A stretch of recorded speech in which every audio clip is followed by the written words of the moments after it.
Simplification for charities and TDS. Two tax exemption regimes. The two tax exemption regimes for charities are proposed to be merged into one.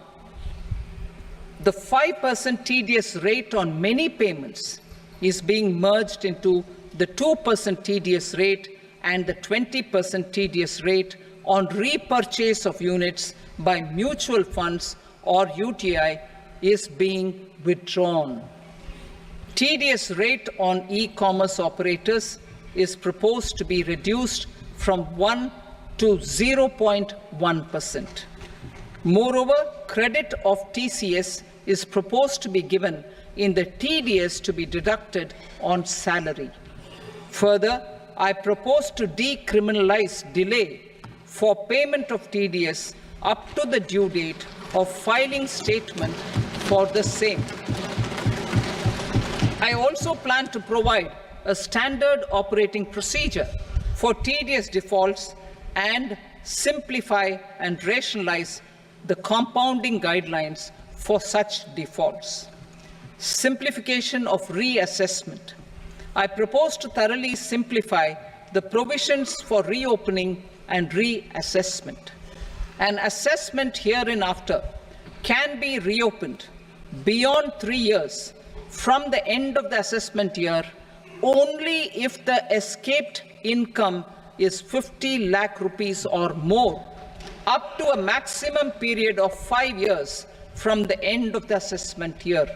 Even in such cases, a time limit of 6 years before the year of the search, as against the existing time limit of 10 years, is being proposed. This will reduce tax uncertainty and disputes.